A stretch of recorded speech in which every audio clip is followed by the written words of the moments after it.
The scream sliced through the billionaire's mansion, raw, terrified, and coming from the one room no one was allowed to enter. Naomi froze, heart pounding, as she realized it wasn't just any cry, it was the sound of a child in danger. When she broke the rule and opened that forbidden door, she never imagined she'd uncover the secret that could destroy the Drake Empire. The boy's eyes met hers, wild, terrified, searching for something human. Naomi whispered one word, safe, and in that instant, he stopped shaking. Then the billionaire's voice thundered from behind her, "Get away from him. Who let him cry like that?" Elias Drake's voice thundered through the marble corridors, sharp enough to stop the clocks. The cry had pierced the stillness of the mansion, and now so had he. The sound echoed off Italian marble and disappeared into plush carpets worth more than most people's cars. Naomi Cole froze mid-swipe of the window pane on the second floor, her microfiber cloth still damp in her hand. She had only been working in the Drake estate for 5 days, assigned to routine cleaning on the east wing. No one ever mentioned the 5th floor. In fact, most of the staff avoided it like it was cursed. She'd heard whispers in the servant quarters, about the boy who never spoke, about the billionaire who buried himself in work after his wife's death. But that sound, the shrill, cyclical sobbing that now rose again, wasn't something she could ignore. It wasn't a hungry cry. It wasn't sleepy or cranky. It was the sound of panic, the kind that clawed from the inside out. The kind that made her chest tighten with recognition. "Miss," the butler called from downstairs, his voice strained with warning. "Stay clear of the upper wing. Mr. Drake's orders are explicit. Hi viewers, kindly tell us where you're watching from and what time it is. Warm welcome to the family, enjoy the story." She didn't answer. Naomi set down her cleaning supplies and moved toward the sound, each step a rebellion against better judgment. The mansion's opulence faded around her, the crystal chandeliers, the original paintings, the silent wealth, all of it meaningless compared to that cry. Naomi climbed the final steps, heart racing. The air felt different here, heavier, like the oxygen itself was weighed down with grief. At the end of the hallway, behind a partially opened door, flickering light pulsed from a sensory projector.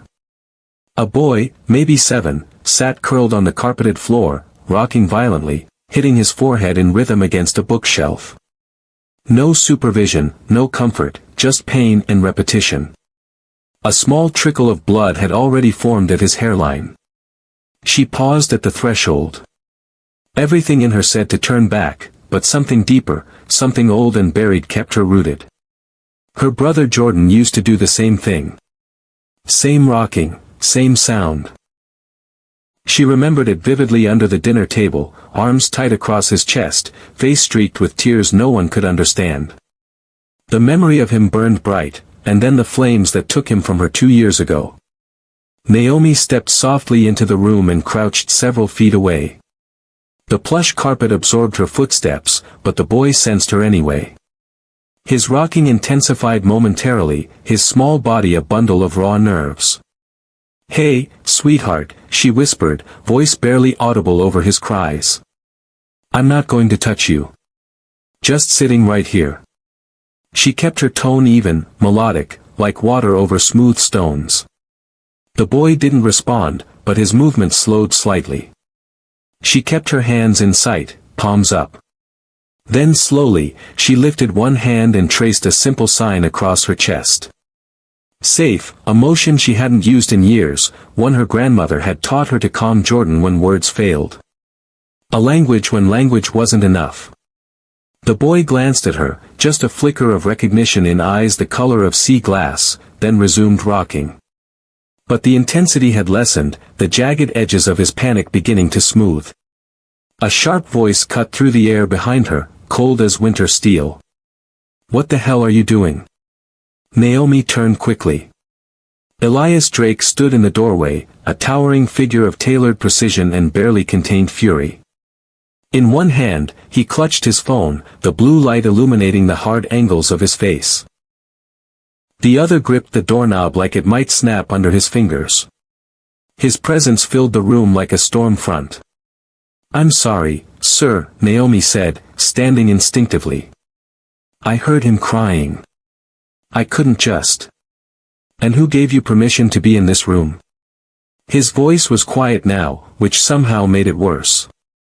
The controlled rage of a man used to being obeyed without question. No one. I thought he might be in danger. She gestured to the boy's forehead, where blood had begun to dry. Elias's eyes followed her motion, something flickering across his face. Pain. Guilt. It disappeared too quickly to name. Step away from my son. Not a request. An order. Her muscles stiffened, but she obeyed. Carefully, she stepped aside as Elias strode toward the boy. The moment he tried to lift his son, the child erupted, screaming louder, kicking, clawing, his arms flailing in full panic. Elias struggled to hold him, shocked by the intensity. The boy's small fists pounded against his father's chest, his face contorted. What's wrong with him? He muttered, more to himself than to her. Why does he? May I? Naomi said gently, stepping forward again. Something in her voice made Elias pause, look at her fully for the first time. He didn't stop her. She knelt, reached out, and the moment the child felt her presence, his screaming eased. He twisted toward her and collapsed into her arms like he'd been waiting for her all along. His small hands gripped her sleeve with surprising strength. He buried his face in her shoulder, his breathing still ragged but slowing. The silence that followed was absolute. If this moment moved something in you, remember how many children just like Caleb are waiting for someone who understands their language of pain. Don't just watch, share their story. Elias stared, stunned. The most powerful tech CEO in the country, a man who could buy and sell entire companies before lunch, stood helpless before this simple act of human connection. How? What did you do? The question cracked something open in his voice. I didn't do anything, sir, Naomi said softly, still gently swaying with the boy. I just listened and signed. I know a little sign language. My son, he was nonverbal autistic. This used to help him calm down. Elias's posture shifted almost imperceptibly. His suit looked suddenly too tight for him. His presence, so forceful a minute ago, was now suspended, like he didn't know what to do with himself. What's your name? He asked. Naomi. Naomi Cole. I clean the East Wing. You're not a therapist. No, sir. Just a cleaner. He watched her hold his son like it was the most natural thing in the world, this stranger who had stepped across invisible boundaries to reach a child lost in his own pain. Can you stay a little longer today? Naomi nodded, still swaying gently with the boy in her arms. Yes, sir, she whispered. The weight of the child against her chest awakened something she tried to bury alongside Jordan's ashes, purpose. Elias turned, walking slowly out of the room. For the first time in months, the house was still. No echoes of pain, no tense footsteps, no slammed doors. Just a boy and a stranger, now, not so strange, wrapped in quiet understanding. And though Elias didn't say it, the tears gathering in his eyes said everything. The billionaire who controlled empires couldn't hold back what broke free at the sight of his son finding peace in a stranger's arms. The sun had dipped lower by the time Naomi descended the stairs again, her back slightly aching from holding Caleb for so long. He had finally drifted to sleep in her arms, his face pressed into the curve of her shoulder like he belonged there. She had laid him gently on a bean bag in the corner of his room, covering him with a weighted blanket she'd found folded in the closet. He hadn't stirred. Now the grand mansion felt heavier than it had when she first entered it. Each chandelier sparkled but felt cold. Each marble tile under her feet clicked like a reminder that she didn't belong. She was a cleaner, a temp, no less. And she had just broken a major boundary. She turned toward the service hallway, expecting to be dismissed, maybe even terminated on the spot. Miss Cole. The voice came from behind her, clipped and clear. She turned and found Elias Drake standing at the end of the corridor, arms crossed, his expression unreadable. He was no longer holding his phone. Instead, he held a small notepad, a legal pad, the kind that usually came out when something official was about to happen. Naomi straightened instinctively. "Yes, sir. In my office, please." Her heart sank a little. She nodded and followed him down the long hallway, through a set of double doors, into an office she had only ever dusted from the outside. It was immaculate, modern, and sparsely decorated. Dark wood shelves held books with uncreased spines. A wall of windows looked out over the private garden. On the far end sat a massive desk of polished oak.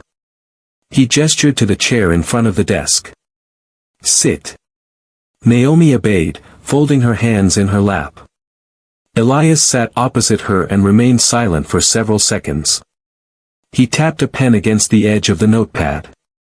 She could hear a grandfather clock ticking somewhere in the distance.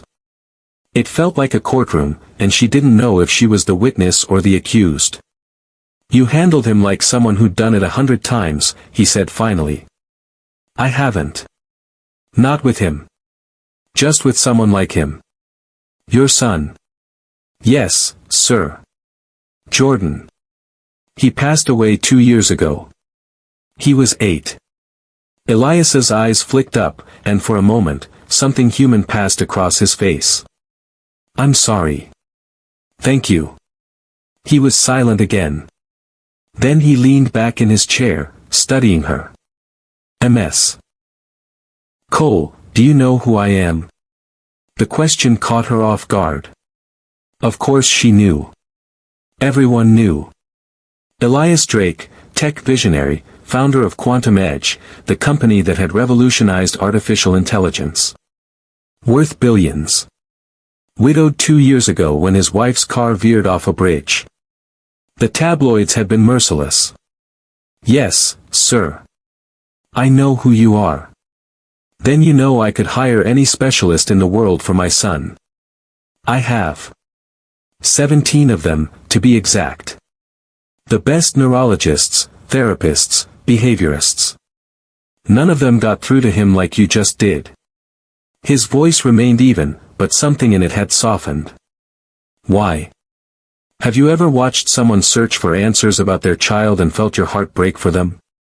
If this scene touches you, let us know in the comments if you've ever witnessed the power of simple understanding." Naomi looked down at her hands, then back up at him. "Sir, with all respect, specialists see problems to fix. Parents see children to love. Maybe Caleb just needed someone who wasn't trying to change him." Elias's jaw tightened. "You're saying I don't see my own son?" "I'm saying it's hard to see through pain." She hadn't meant to say it, certainly not to her employer, but the words slipped out before she could stop them. Silence filled the space between them again. Elias stood up and walked to the window, hands clasped behind his back. The evening light caught the silver at his temples. For a moment, he looked less like a tech titan and more like just a tired father. "My wife, Rebecca, was the one who connected with Caleb. She understood him. After the accident." He stopped, cleared his throat. He shut down completely. Stopped making eye contact. Started the self-harming behaviors. It's like he's trapped somewhere I can't reach. And the specialists? Wanted to medicate him into compliance. Or worse, suggested institutional care. His voice hardened. "I fired them all." Naomi nodded. She understood that choice. She would have made the same one. Elias turned back to face her. "Ms. Cole, I'd like to offer you a position." She blinked. "Sir." "As Caleb's caretaker. Full-time. Your cleaning duties would be reassigned." Naomi's breath caught. The salary he named next made her dizzy. It was more than she'd make in 5 years of cleaning. I don't have any formal training," she stammered.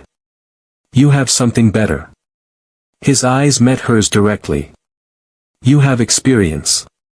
Before she could respond, the door burst open. A tall woman in a sharp suit strode in, her heels clicking aggressively against the hardwood floor.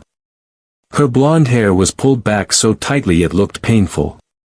Elias, we have a situation with the board. They're threatening to. The woman stopped short when she saw Naomi. I didn't realize you had company. Victoria, this is Ms. Cole. She'll be joining our household staff in a new capacity. Elias's tone was cool, professional again. Ms. Cole, this is Victoria Harding, my chief operating officer. Victoria's eyes swept over Naomi, taking in her simple uniform, her worn shoes, her hands rough from cleaning chemicals. I see. She didn't. That was clear. A pleasure. Now, Elias, we really need to discuss the board's concerns about your absences. Elias checked his watch. Give me 5 minutes to finish here. Victoria nodded curtly and stepped back into the hallway, leaving the door ajar. Through the crack, Naomi could see her pull out her phone, fingers flying across the screen. Elias turned back to Naomi. The job comes with private quarters in the East Wing. You'd have weekends off unless there's an emergency. I'll need your answer by morning. Naomi's mind raced. The money would change everything. She could pay off her brother's medical debt. Maybe even go back to school someday. But there was something else, something pulling at her that had nothing to do with money. May I ask you something first? Elias nodded. Why did you let him cry like that? Alone. His face darkened, the vulnerability vanishing. Be very careful, Ms. Cole. I just need to understand. If I'm going to help Caleb, I need to know. You don't need to know anything except how to do the job you're being offered, he cut in sharply. My relationship with my son is not open for discussion. Naomi stood up slowly. Then I'm sorry, Mr. Drake. I can't accept. The words hung in the air between them. Elias stared at her, shock briefly replacing anger. No one refused Elias Drake. His companies. His money. His offers. Excuse me. Caleb needs consistency. He needs someone who understands that his behavior isn't a problem to solve, it's communication. And for me to help him, I need to know how you respond when he's in distress. Why you left him alone up there. Her heart pounded, but she kept her voice steady. Outside the office, Victoria had stopped typing, clearly listening. Elias's face was unreadable, a mask of cold control. Then, slowly, it cracked. His shoulders sagged almost imperceptibly. Because I can't bear to see him like that, he whispered. Because every time he screams, it reminds me that I've failed him. That Rebecca would have known what to do, and I don't. The confession seemed torn from somewhere deep. Because I'm terrified I'll make it worse. The honesty of it struck Naomi speechless. This powerful man, this titan of industry, stripped down to his most basic fear, that he wasn't enough for his own child. Before she could respond, a blood-curdling scream echoed through the mansion, shattering the moment between them. Caleb was awake. And this time, the screams weren't just panic. They were pain. The scream tore through the mansion like a lightning bolt, electrifying the air. Naomi was already moving before her mind caught up, instinct propelling her toward the sound. She sprinted down the hallway with Elias close behind, his expensive shoes slapping against marble. Caleb. His voice held raw panic, the voice of a father, not a billionaire. They took the stairs two at a time, Naomi's heart hammering against her ribs. The screaming intensified, different from before. Not frustration or sensory overload, but physical pain. They burst into the blue room. Caleb was on the floor, writhing, his small body contorted in agony. Blood soaked through his pajama sleeve, bright crimson against baby blue cotton. Beside him lay a shattered snow globe, its glass shards scattered like diamonds across the carpet. He must have tried to reach it from the shelf, Naomi said, dropping to her knees beside him. "Caleb, sweetheart, let me see." The boy thrashed harder, his screams reaching a pitch that made the windows seem to vibrate. Elias lunged forward, trying to restrain him. "Don't." Naomi's command stopped him cold. "Holding him down will make it worse. He's already overwhelmed by pain." Instead, she began to hum, a low, steady tone. Her hands moved in gentle circles above Caleb, not touching him yet, just establishing presence. She signed safe across her chest again, over and over, a rhythmic reminder. Gradually, his movements slowed enough for her to see the injury, a deep gash across his forearm where the glass had sliced through. "He needs stitches," Elias said, already pulling out his phone. "I'll call our doctor." "No hospitals," Naomi said quickly. "Look at him, Mr. Drake. He's already in sensory overload. A hospital will push him into complete shutdown. Then what do you suggest? Let him bleed out on the carpet? Have you ever witnessed the clash between medical necessity and emotional well-being? The hardest moments are often when both seem equally urgent. Would you choose the hospital or try another way first?" Naomi took a deep breath. "I can clean and dress it if you have first aid supplies. If it's too deep after I clean it, then yes, we call the doctor. But let's try the gentlest approach first." Something in her steady confidence made Elias pause. He nodded once. "First aid kit in the bathroom. Cabinet under the sink." While he retrieved it, Naomi continued humming, slowly introducing words into the melody. "You're safe, Caleb. I see you're hurt. I'm going to help. No hospitals. Just me and your dad."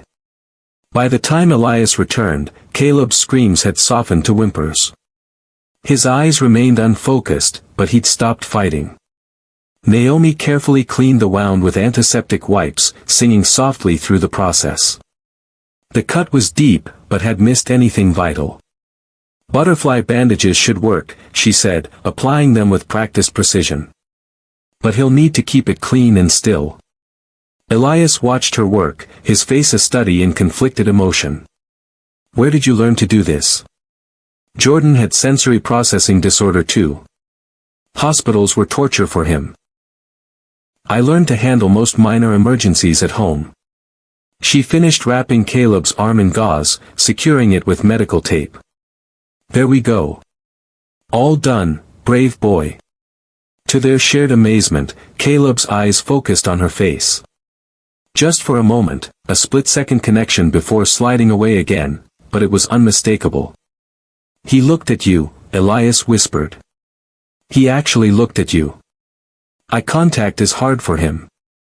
It's overwhelming. When he gives it, even for a second, it's a gift." Naomi smiled gently. "You should try my technique sometime." Elias sat heavily on the edge of Caleb's bed, suddenly looking exhausted. The adrenaline crash was hitting him hard. What technique? Meeting him where he is. Not where you want him to be. The words hung between them, heavy with implication. Elias stared at his son, now curled on his side on the carpet, breathing steadily as the pain medication from the first aid kit began to take effect. "I don't know how," he admitted, so quietly Naomi barely heard him. Before she could respond, Victoria appeared in the doorway, her face tight with impatience. "Elias, the board can't wait any longer. They're threatening to call a vote of no confidence." He didn't look up. "Handle it." "I can't just handle a board revolt. They're saying your absence is affecting stock prices. The Meridian deal is falling apart because you've missed 3 critical meetings this month." I said, "Handle it." His voice was dangerously quiet. Victoria stepped into the room, her gaze flickering between Caleb and Naomi with barely disguised disdain. "Is this about the nanny?" "Elias, you can't put your entire company at risk because you're suddenly playing house. Sometimes the cruelest words come from those closest to us. Have you ever had someone dismiss what matters most to you?" Drop a heart if you believe Elias should stand his ground against Victoria. Naomi felt her cheeks flush, but kept her focus on Caleb, adjusting his bandage with careful fingers. Elias stood slowly, turning to face his COO. In the dimming light of evening, his face looked carved from stone. That will be all, Victoria. Elias. I said, that will be all. Each word was precisely measured. Close the door on your way out. Victoria's lips pressed into a thin line. She turned sharply and left, the aggressive click of her heels fading down the hallway. Silence settled over the room like dust. Naomi continued tending to Caleb, wiping dried blood from his small fingers with a damp cloth. Elias watched them, his expression unreadable. The job offer stands, he said finally. With one condition. Naomi looked up, wary. What condition? Complete transparency. I want to know everything you're doing with him. Every technique. Every approach. I want to learn. The request surprised her. It wasn't what she'd expected from a man who'd built walls around his grief as impenetrable as his security systems. Why? Because you're right. He moved closer, kneeling on the carpet beside them. I've been trying to fix him instead of understanding him. I've been. He hesitated, afraid. The admission seemed to cost him something. Elias Drake, the man who had faced down corporate giants and government regulators without blinking, was terrified of failing his own child. Naomi nodded slowly. I accept. But I have conditions too. His eyebrow raised slightly. Go on. First, I need access to everything, his medical records, previous therapists' notes, any assessments. I need to understand his history. She took a deep breath. Second, when I make a suggestion about his care, you listen. Really listen, not just wait to explain why it won't work. And third, you spend time with him. Every day. Not just when it's convenient between meetings. Elias's jaw tightened. For a moment, Naomi thought she'd pushed too far.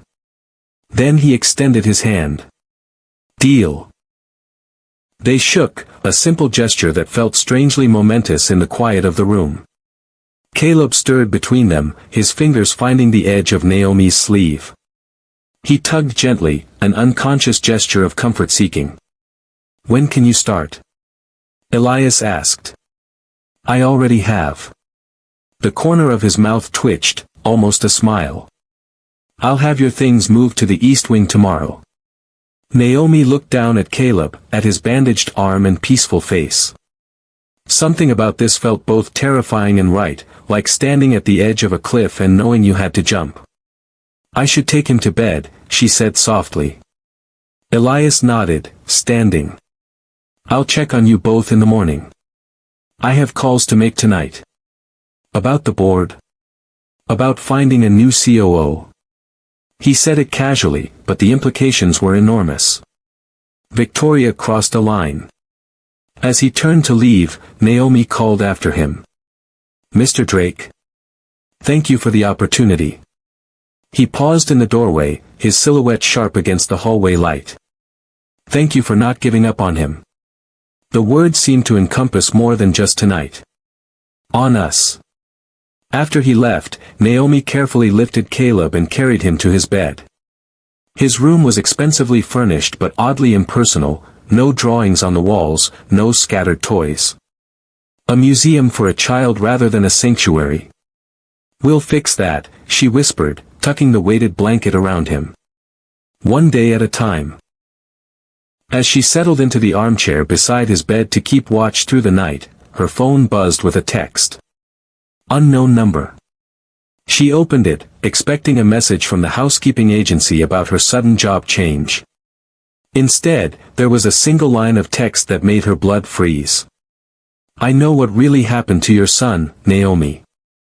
And Elias Drake will too, unless you do exactly as I say. The phone slipped from Naomi's fingers like it had suddenly caught fire. It hit the plush carpet with a soft thud, screen still glowing with those terrible words. I know what really happened to your son, Naomi. And Elias Drake will too, unless you do exactly as I say. Her lungs seemed to collapse. The carefully constructed walls she'd built around the truth threatened to crumble. No one knew. No one could know. She'd made sure of that when she left Phoenix behind, changed her name, erased her digital footprint. Someone was bluffing. Had to be. The phone buzzed again. New message. The fire wasn't an accident, was it? Check your email for instructions. Naomi's hands trembled as she picked up the phone. Cold sweat beaded along her spine. In the bed beside her, Caleb slept peacefully, his bandaged arm cradled against his chest, unaware that his new caretaker's world was imploding. She opened her email with shaking fingers. One new message from an anonymous account. The subject line, Jordan's last day. Only 3 people had ever known that truth. 2 were dead. The email contained just 2 sentences. The Drake boys' medical files contain research data worth millions. Copy them within 48 hours or Elias learns everything. Naomi felt physically ill. She glanced at Caleb's sleeping form, then at the door. She could leave now. Pack her meager belongings and disappear again. Start over somewhere else with a different name, different hair color, different life. But running hadn't erased the truth the first time. Or the second. What would you do if someone threatened to expose your darkest secret? Would you run, or stay and fight? Sometimes the hardest choice is between 2 impossible options. Morning came in slow degrees, painting Caleb's room in soft gold. Naomi hadn't slept. Her eyes burned, her thoughts a tangled mess of fear and calculation. The boy had slept peacefully through the night, his breathing deep and even. A gentle knock at the door made her start. Elias entered, already dressed in a charcoal suit that probably cost more than her car. He looked surprised to find her still there, curled in the armchair. You stayed all night, he said, his voice low. I wanted to monitor his arm. A half-truth. He slept well. No fever. Elias nodded, approaching his son's bed with cautious steps. He reached out, hesitated, then gently brushed a strand of hair from Caleb's forehead. The boy stirred but didn't wake. I've cleared my morning schedule, Elias said. I thought perhaps, you could show me some of your techniques. While he's calm. The request was stilted, uncomfortable, like a man speaking a foreign language. But the effort behind it was unmistakable. Naomi swallowed hard. This man trusted her with his most precious possession, his son. And she was being blackmailed to betray that trust. Of course, she managed. Let's start with something simple. For the next hour, she guided Elias through basic sensory communication techniques. How to approach without triggering. How to offer choices without overwhelming. How to recognize the subtle cues that preceded meltdowns. It's like learning a new language, she explained, demonstrating a simple hand sign. One where the vocabulary is unique to Caleb. Elias mimicked her movements awkwardly. I'm not good at this. No one is at first. Jordan used to laugh at my early attempts. The memory slipped out before she could catch it. Your son, what was he like? Elias asked, his voice carefully neutral. Naomi looked away. Brilliant. Frustrating. Joyful. Exhausting. Just like any child, but with the volume turned up. She smiled faintly. He loved water. Could spend hours watching it flow through his fingers. Caleb loves light, Elias offered unexpectedly. Rebecca would shine her phone flashlight through colored scarves, and he would laugh. His voice caught on his late wife's name. The shared moment of vulnerability felt like a bridge forming between them, fragile, tentative, but real. Then Caleb woke, his eyes fluttering open. He stiffened immediately at the sight of two people in his room, his breathing quickening. "Morning routine first," Naomi whispered to Elias. "Structure helps him feel safe." She guided them through breakfast, showing Elias how to present food without overwhelming Caleb's sensory system. Small portions. Nothing touching. Blue plate, always blue. Have you ever realized how comforting simple routines can be? For children like Caleb, they're not just preferences, they're lifelines in a chaotic world. Share a routine that brings you comfort when life feels overwhelming. By mid-morning, Caleb had allowed Elias to sit beside him while he arranged colored blocks in precise patterns. Not interaction, exactly, but proximity, a huge step forward. "I have meetings this afternoon," Elias said reluctantly, checking his watch. "The Meridian deal." "Go," Naomi said. "We'll be fine. Small steps, remember." He nodded, rising from the floor with a strange reluctance. At the door, he paused. "Victoria's office has been cleared. Her replacement starts next week." Naomi blinked in surprise. That was decisive. "I don't give second chances to people who threaten what matters." His gaze was steady, unwavering. "Remember that." The words hit like a physical blow. Did he know? Was this a warning? After he left, Naomi helped Caleb through his physical therapy exercises, all the while feeling the weight of the anonymous message pressing down on her. Medical files worth millions. What could possibly be in Caleb's records that would be worth blackmail? She needed to find out, not to steal them, but to understand what she was being dragged into. The opportunity came during Caleb's afternoon nap. Naomi slipped into Elias's home office, her heart pounding so loudly she was sure someone would hear it. The computer was locked, of course, but the filing cabinet in the corner wasn't. The bottom drawer contained a thick medical folder labeled simply, "Caleb Drake, Confidential." Naomi hesitated, her hand on the folder. This was a violation of trust. But if she didn't at least know what the blackmailer wanted, how could she protect herself, or Caleb? She opened it. The first document was a standard neuropsychological assessment, noting Caleb's autism diagnosis at age 3. Nothing unusual. She flipped forward, scanning rapidly through developmental evaluations and treatment plans. Then she found it.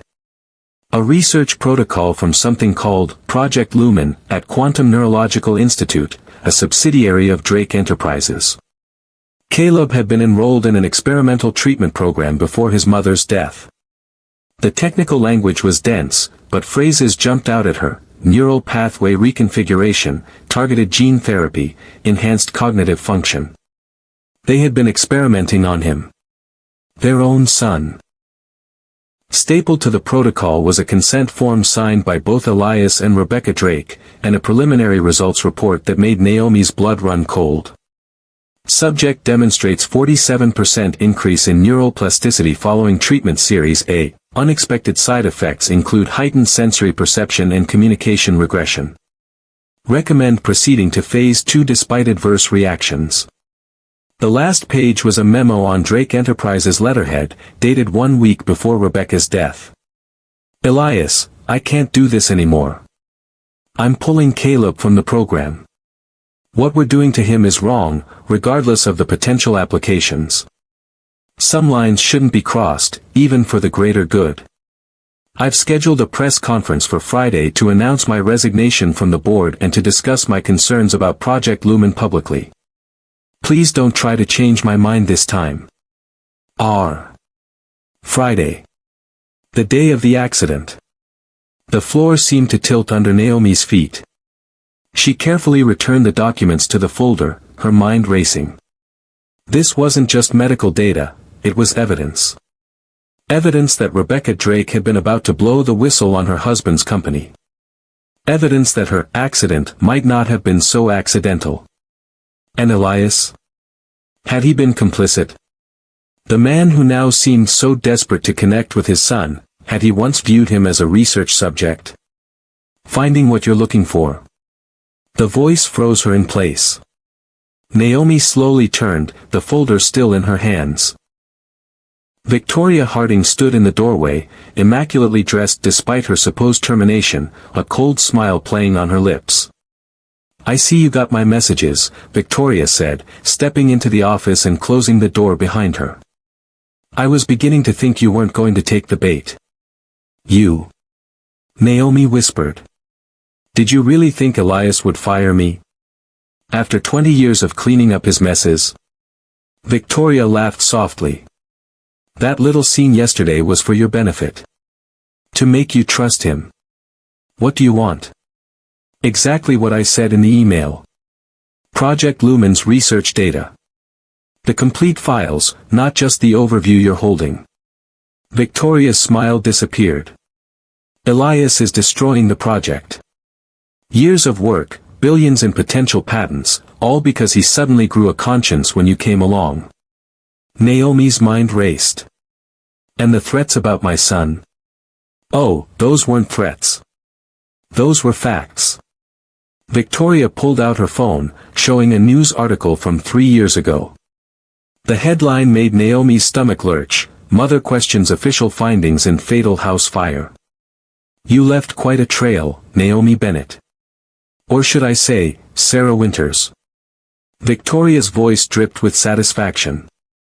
"It wasn't hard to find once I started looking. The neighbors who reported hearing arguments. The insurance investigators' doubts. The convenient way you disappeared after the case was closed." Naomi felt the walls closing in. Her careful new identity, shattered in an instant. "You don't understand what happened," she whispered. "I don't need to understand. I just need you to cooperate." Victoria stepped closer. "Get me those files by tomorrow night, or Elias learns exactly who he invited into his home, a woman suspected of killing her own child. How do you think he'll react to that?" Before Naomi could respond, the office door swung open. Elias stood there, his expression unreadable as he took in the scene before him, Naomi with the confidential folder, Victoria's threatening stance. "I thought I might find you here, Victoria," he said quietly. Then his eyes locked with Naomi's, filled with something she couldn't decipher. "Both of you, sit down. Now." His voice was calm. Too calm. Like the stillness before a storm. "No."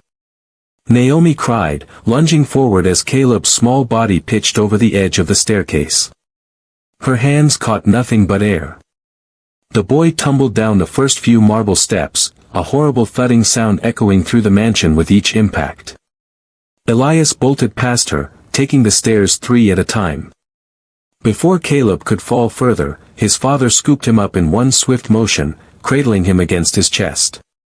The boy's eyes were wide with shock, his body trembling but intact. "Call security." Elias shouted up to Naomi, his voice raw with fury. "Don't let her leave the property." Naomi turned to see Victoria already fleeing down the corridor, heels clicking frantically against the marble floor.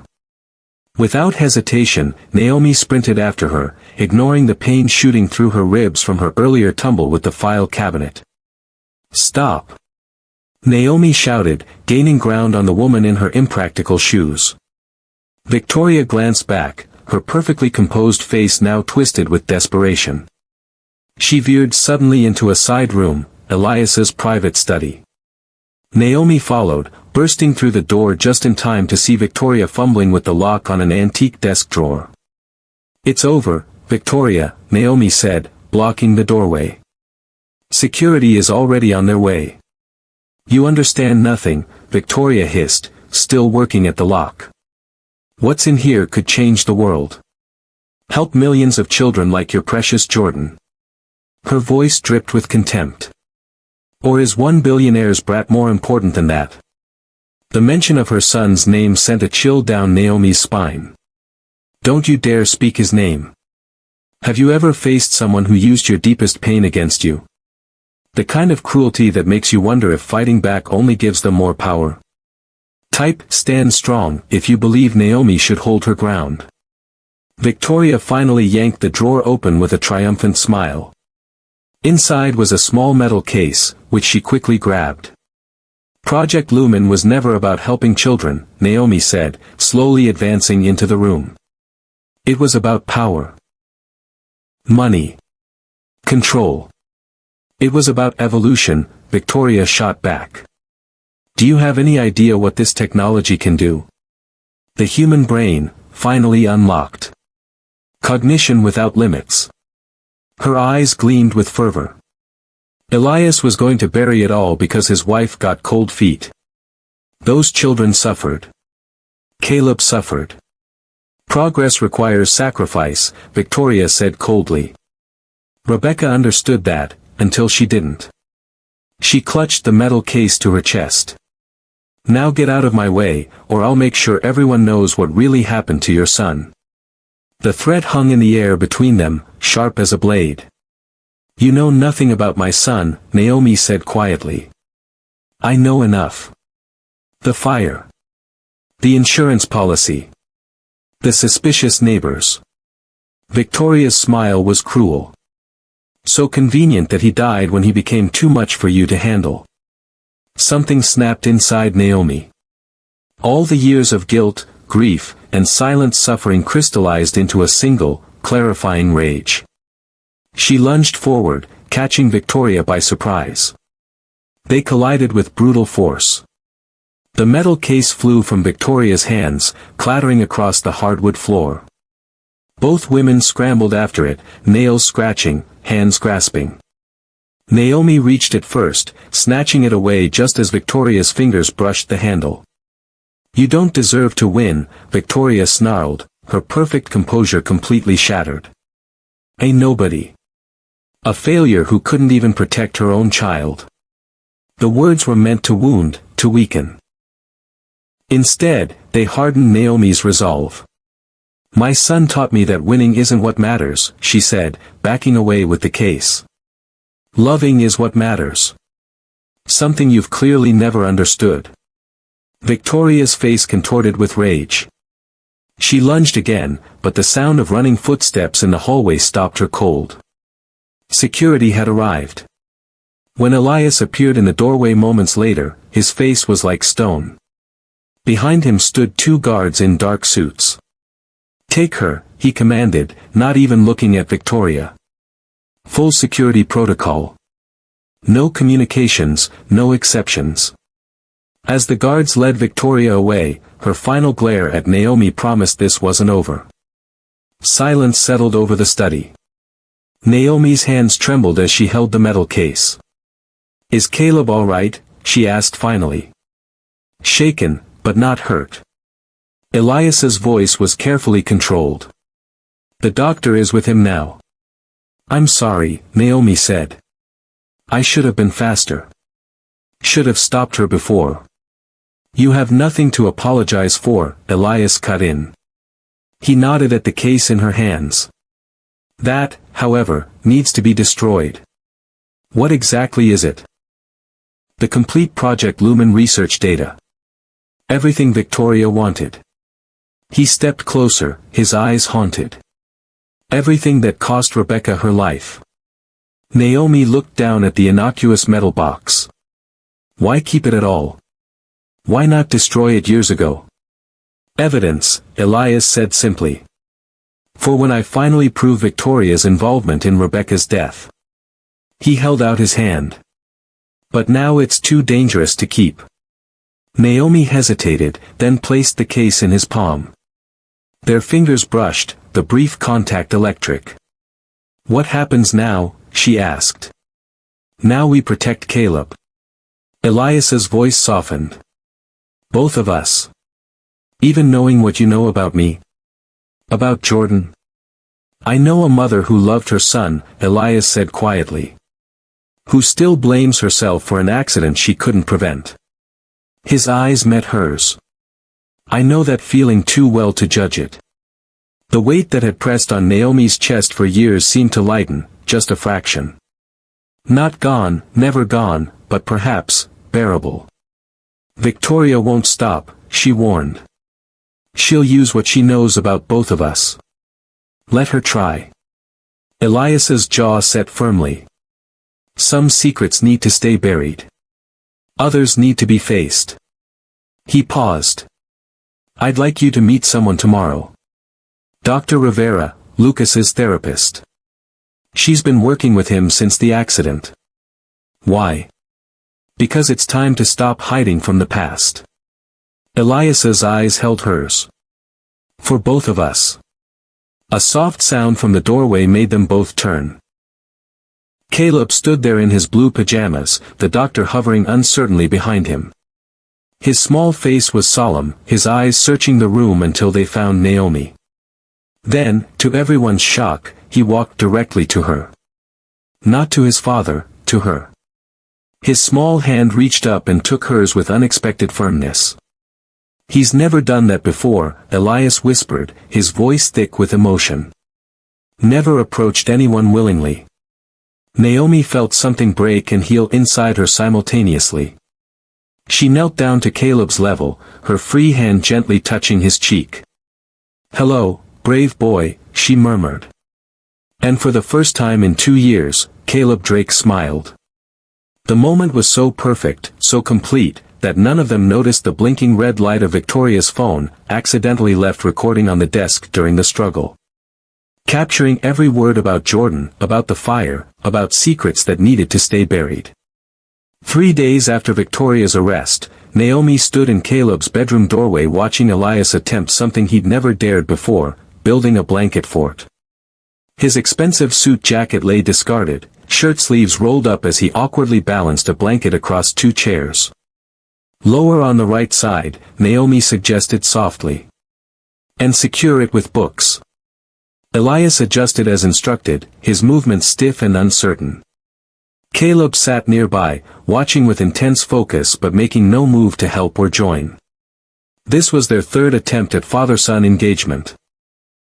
The first 2 had ended in swift retreat. Like this? Elias asked, positioning a heavy encyclopedia to anchor the blanket. Perfect, Naomi nodded. Now create the entrance. Make it feel like a doorway to another world. Elias folded back the front flap with surprising gentleness. Caleb. Would you like to come see? The boy didn't move. His fingers twisted together, a self-soothing behavior when he felt overwhelmed by choice. Maybe show him first, she whispered. He needs to see it's safe. Have you ever watched someone step completely outside their comfort zone for love?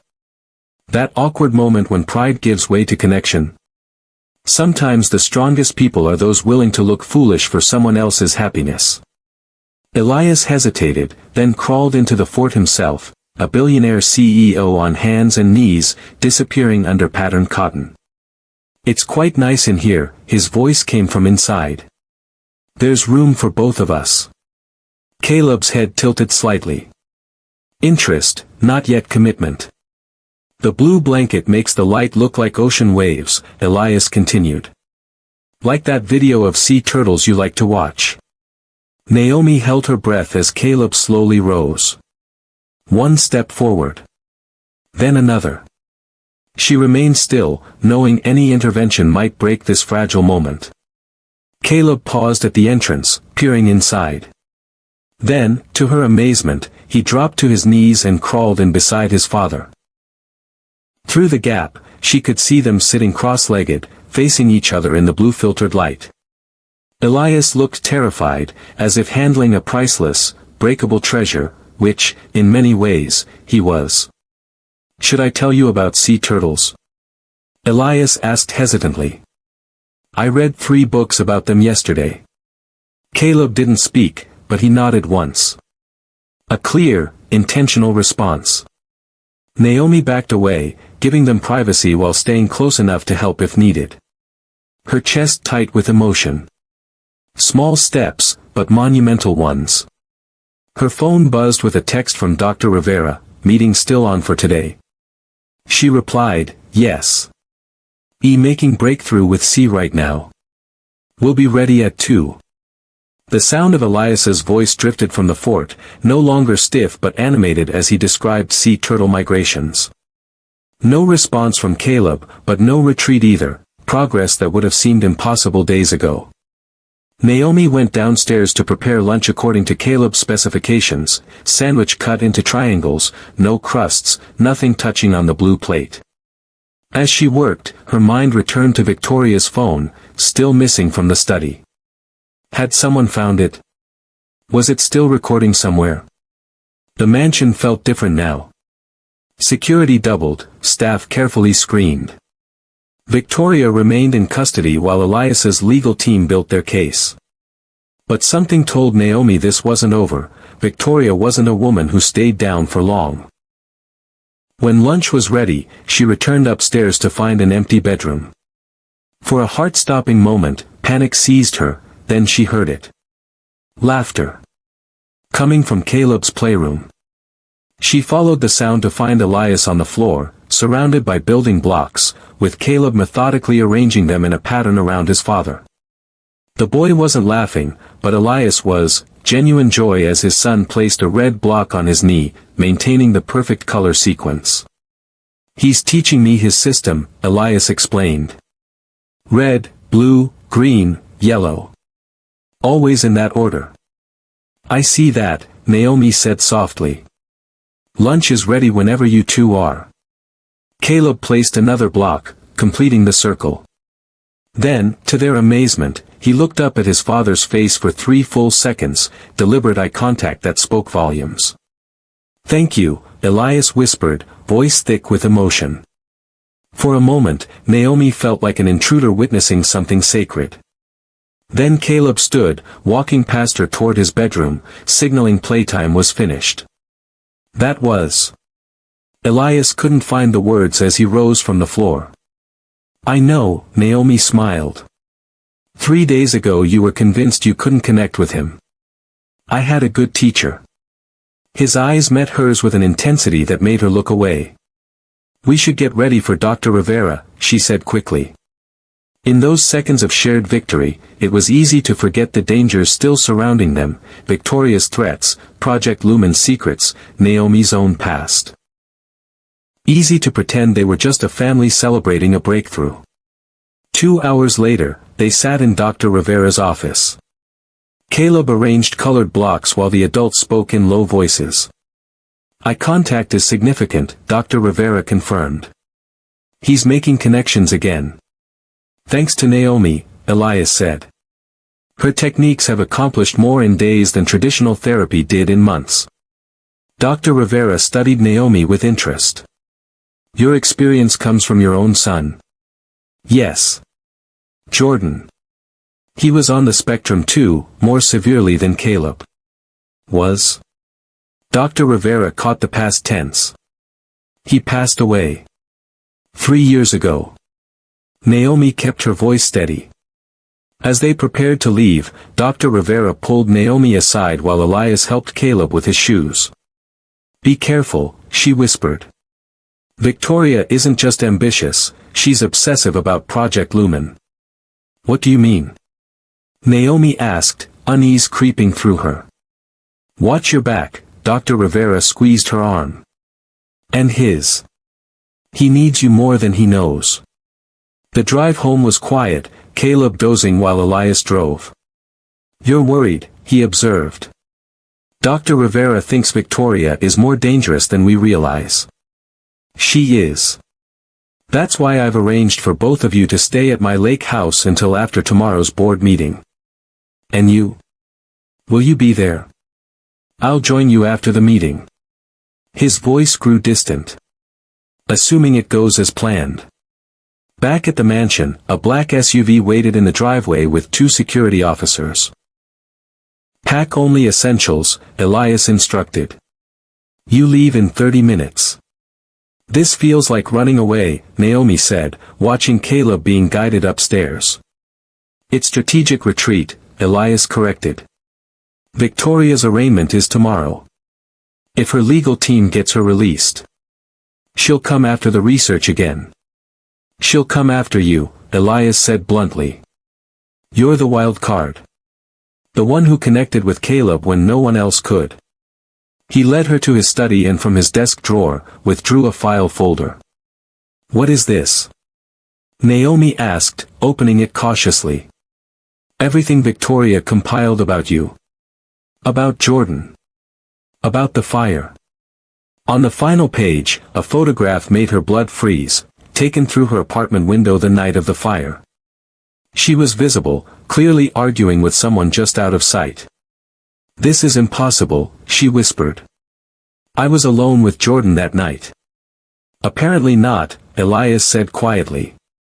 The timestamp shows this was taken 20 minutes before the fire started. Her phone rang. Unknown number. She answered hesitantly, putting it on speaker. Hello, Sarah. Victoria's smooth voice filled the room. Or Naomi. Or whatever you're calling yourself these days. Victoria, Naomi kept her voice steady. Aren't you supposed to be in custody? Accommodations were lacking, Victoria replied casually. But I'm calling about him. The man in your apartment that night. The one you were arguing with before the fire. Naomi's legs gave out. She sank into the nearest chair. He's looking for you, Sarah, Victoria continued. And thanks to the recording I left running in Elias's study, he knows exactly where to find you. The phone slipped from Naomi's trembling fingers, clattering to the floor. Victoria's words hung in the air like poison. Who was in your apartment that night? Elias demanded, his voice tight with tension. Before Naomi could answer, the mansion's security system blared to life, harsh, pulsing alarms that made both of them flinch. Red emergency lights began flashing throughout the house. Perimeter breach, announced the automated system. West sector. Elias lunged for his desk phone. Report, he barked into the receiver. His face hardened as he listened. How many? Armed. Understood. Initiate protocol blackout. He slammed down the phone and grabbed Naomi's arm. We need to move. Now. What's happening? She gasped as he pulled her toward the door. 3 intruders just took out 2 of my security guards at the west gate. His eyes were cold with focus. They're coming for the house. Caleb. Marcus will get him to the panic room. Elias pulled a handgun from a hidden compartment in his bookshelf. We need to reach them before whoever's out there does. They raced down the corridor toward the grand staircase. The lights throughout the mansion suddenly cut out, plunging them into darkness broken only by the pulsing red emergency lights. Protocol blackout, Elias explained, not slowing his pace. All systems locked down, communications cut, defensive measures activated. Have you ever felt that heart-stopping moment when danger is no longer abstract but closing in? When every second counts and your next decision might mean life or death. Sometimes our darkest moments reveal who we truly are. At the top of the staircase, Naomi froze. The scene from days ago flashed through her mind, Victoria holding Caleb, his small body tumbling down those marble steps. I can't, she whispered, feet rooted to the spot. Elias turned back, following her gaze. Understanding crossed his face. Without a word, he scooped her into his arms and carried her down the stairs in 4 swift movements. I'm sorry, she breathed as he set her down, embarrassed by her moment of weakness. Don't be. His hand lingered on her arm. We all have our triggers. A crash echoed from the direction of the kitchen, glass shattering, followed by heavy footsteps. This way, Elias hissed, pulling her toward a hidden door beneath the staircase. It opened to reveal a narrow passage. Service corridor. Leads to the panic room. They hurried through the dimly lit passage, every shadow seeming to reach for them with dark fingers. Naomi's mind raced. Who was coming for her? And why now, after all these years? Elias, she whispered as they moved, there was someone there that night. Someone I never told the police about. Save it, he replied tersely. First we get to Caleb. Then explanations. The passage ended at a steel door with a biometric scanner. Elias pressed his palm against it, then leaned in for a retinal scan. The door slid open silently. Inside, Marcus stood guard over Caleb, who sat cross-legged on the floor with his weighted blanket wrapped around his shoulders. The boy didn't look up as they entered, too absorbed in rocking gently back and forth. "Status?" Elias asked, securing the door behind them. "All quiet in here," Marcus reported. "But communications are down. Can't reach the security team." "By design," Elias nodded. "This room is completely isolated. No signals in or out when we're in lockdown." Naomi knelt beside Caleb, her hand hovering near his but not touching. "Hey there," she said softly. "We're playing a quiet game right now. You're doing so well." The boy's rocking slowed slightly at the sound of her voice. His fingers uncurled from their tight fist, reaching toward her tentatively. Elias watched this interaction with something like wonder in his eyes, despite the crisis unfolding around them.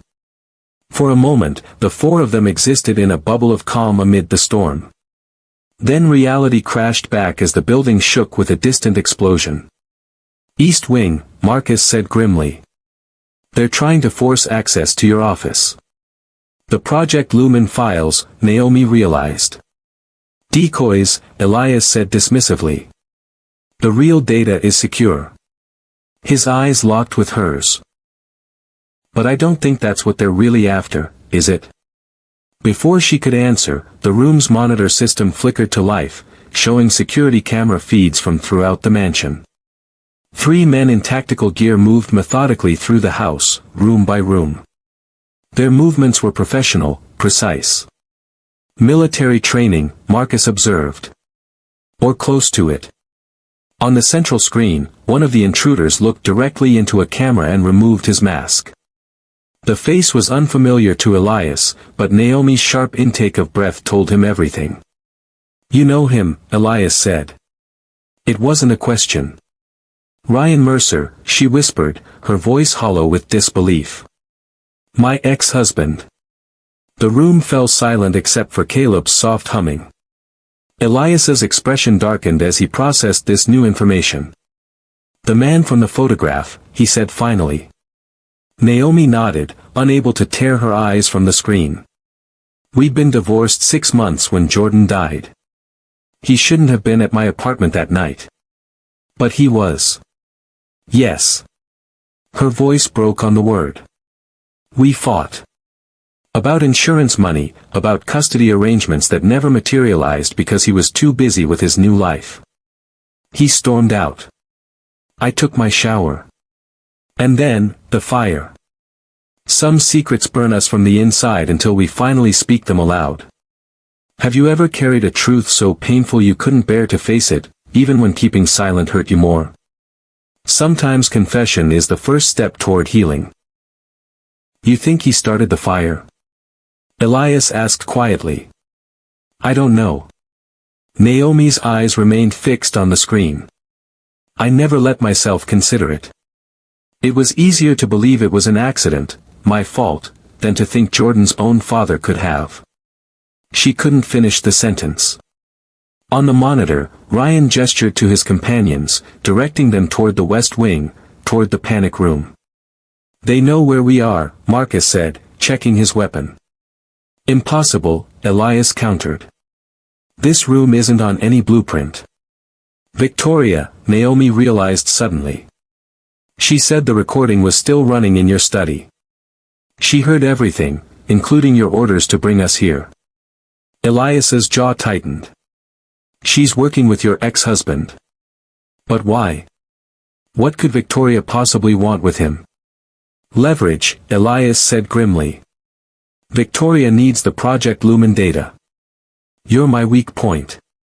And this man," he nodded toward the screen where Ryan was checking a blueprint of the house, "is yours."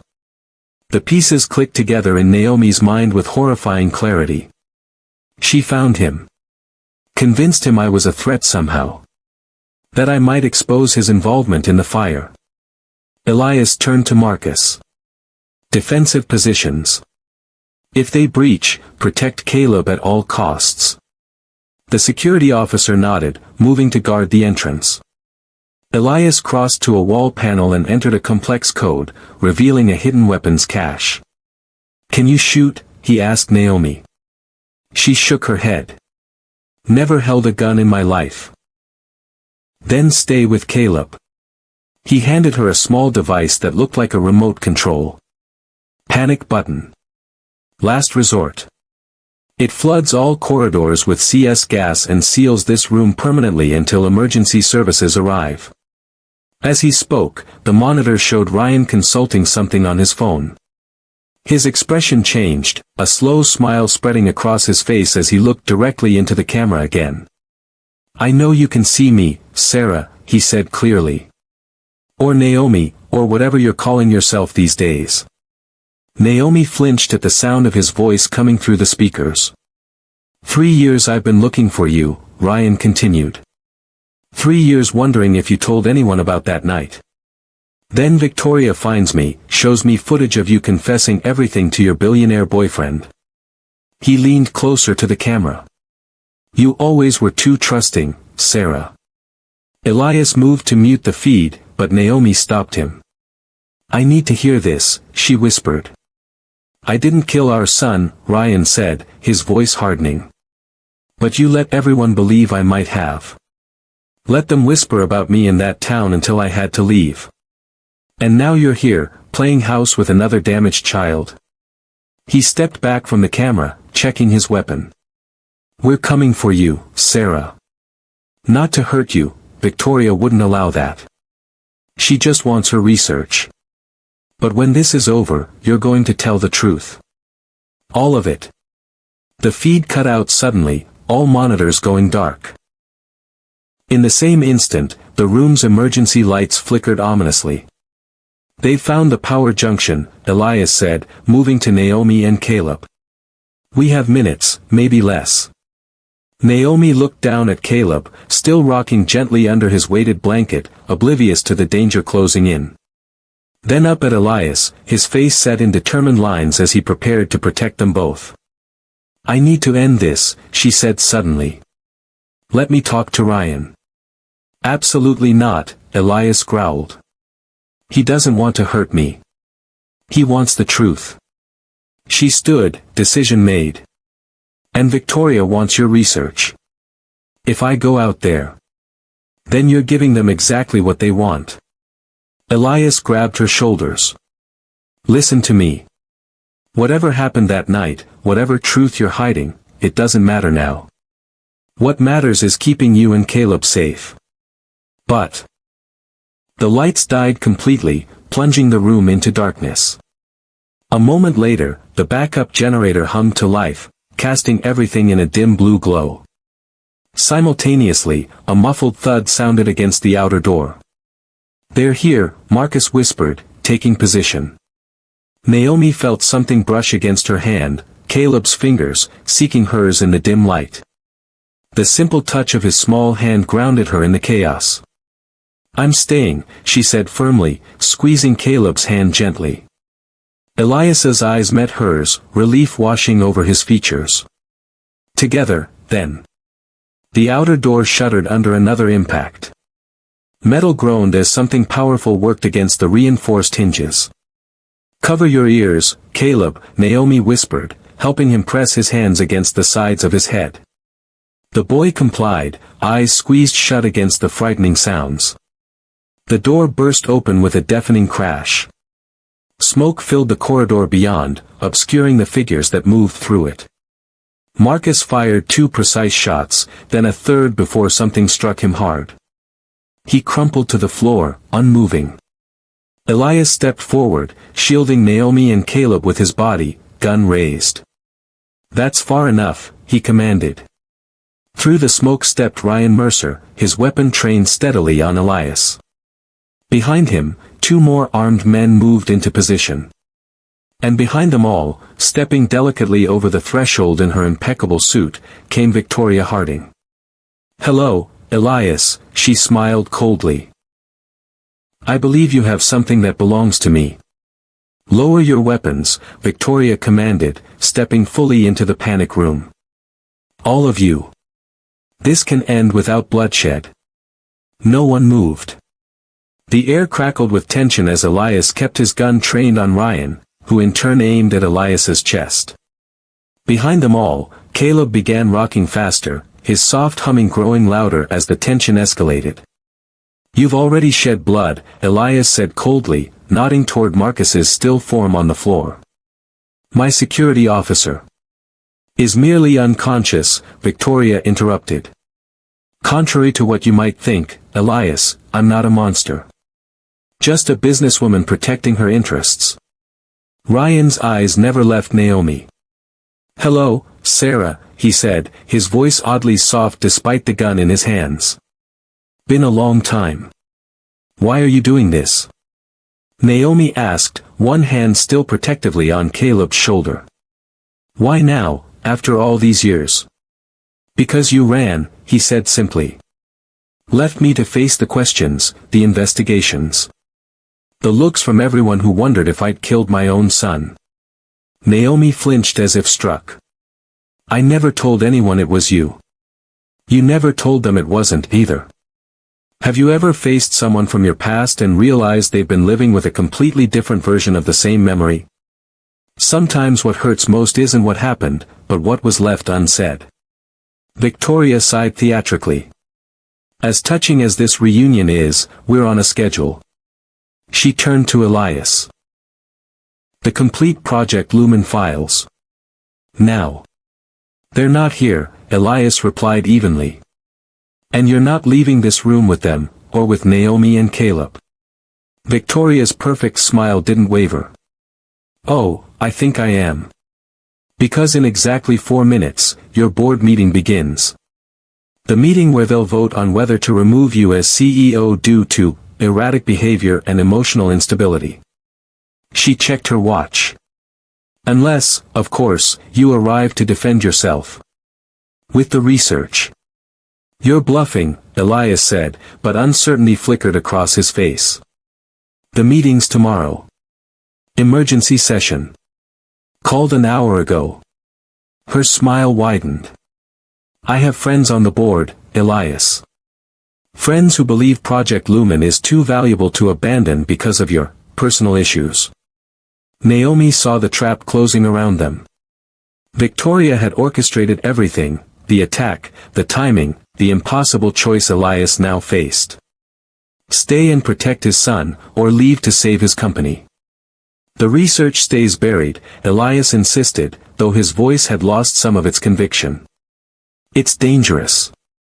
The side effects are manageable," Victoria cut in smoothly. "The benefits far outweigh the risks. Imagine it, Elias, millions of children like Caleb, finally able to connect with the world. And quantum edge at the forefront of the most revolutionary neurological breakthrough in history."